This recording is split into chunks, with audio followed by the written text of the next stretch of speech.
It was one of those days that begin like any other, yet end up changing how you see the world. I was attending a global technology and science conference in Geneva, an event filled with brilliant minds, dazzling presentations, and endless talk about innovation. I didn't expect much beyond learning and networking. But that day, I met someone whose ideas reshaped how I thought about life itself, Dr. Adrian Keller, one of the most respected scientists in the field of quantum biology. The unexpected meeting, it all began quite by accident. I had just left a crowded auditorium, my notebook overflowing with sketches and quotes from speakers. As I looked for a quiet corner to review my notes, I found myself in a small garden behind the conference hall. There, sitting on a bench under a willow tree, was a man in his 60s, dressed simply, reading a book. I recognized him immediately, the wild grey hair, the thin glasses, the calm yet intense expression. It was him, Dr. Keller, the man whose research had blurred the lines between physics and life sciences. For a moment, I hesitated. Should I disturb him? But curiosity won. I approached nervously and introduced myself. To my surprise, he looked up and smiled warmly. "Ah, an eager mind," he said. "Sit down, let's talk. A conversation beyond science." What followed was not a typical conversation about research or data. Instead, it became a dialogue about the very essence of existence. Dr. Keller asked me what I thought science really was. I replied with something safe, a way to understand the world. He nodded, then said softly, "Yes, but understanding is only the first layer. Science is not just about knowing, it's about wondering." The moment you stop being amazed, you stop being a scientist. He spoke of curiosity as if it were sacred. He told me that every great discovery began not with certainty, but with a question, often one that seemed foolish at first. Why does light behave like both a wave and a particle? Why do birds navigate using the Earth's magnetic field?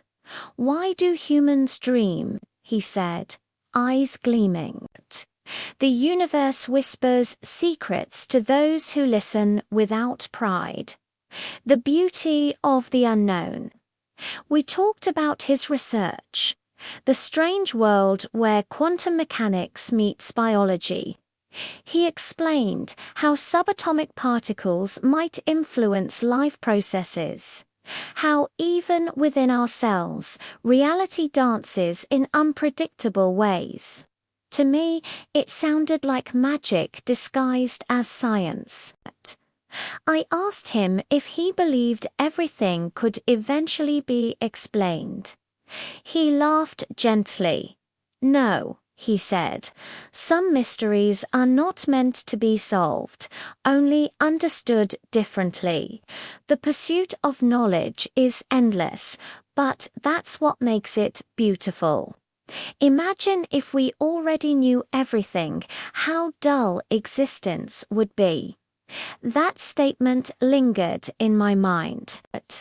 For someone who had spent his entire life studying facts, he spoke more like a philosopher than a scientist. Lessons in humility and curiosity. At one point, I asked what he considered his greatest discovery. He thought for a long moment before replying that I am insignificant, yet connected to everything. He explained that the deeper he studied the universe, the more he realized how little humans truly knew. Each breakthrough opened 10 new questions. The best scientists, he said, carry more humility than certainty. I admitted that I often felt overwhelmed by how much there was to learn. He smiled. Good. That means you are learning properly. Curiosity is not about reaching the end. It's about enjoying the search. He paused, then added, the problem today is that too many people want answers without questions. But real progress begins with the courage to ask why, even when the answer might make you uncomfortable. The personal impact. The conversation stretched for hours. As the sun dipped behind the conference buildings, the garden glowed in soft orange light. We spoke about technology, consciousness, and even artificial intelligence. I told him about my fascination with AI and its growing role in society. He nodded thoughtfully. Machines will learn patterns, he said, but they may never understand wonder. That's our advantage, not intelligence, but awe, the ability to look at a sunrise or a newborn child and feel something beyond data. That struck me deeply.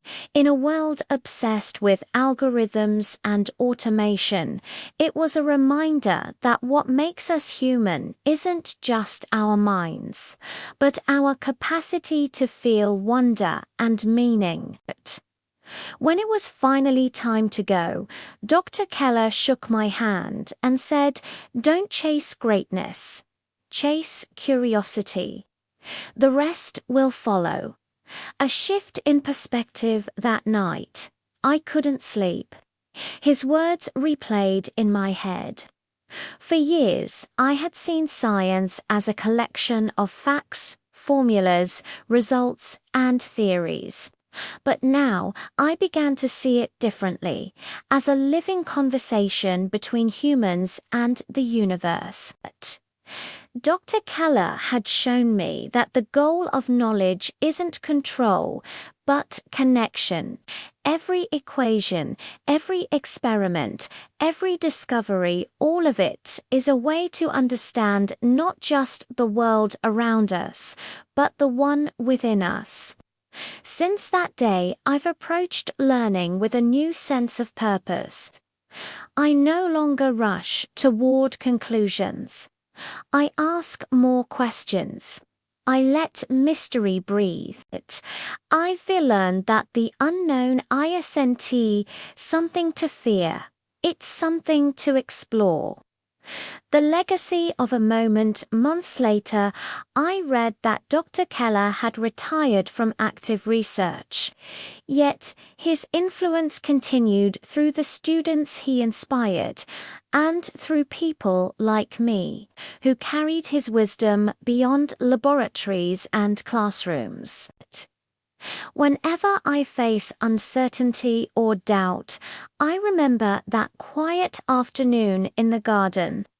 I remember his calm voice saying, "Stay curious."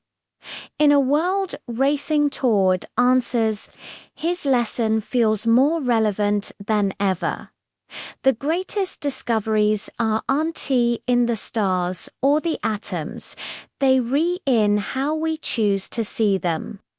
That single encounter didn't just teach me about science.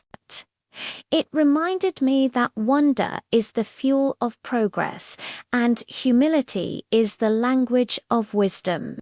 And perhaps that's the truest form of knowledge, not just understanding the universe, but feeling deeply connected to it.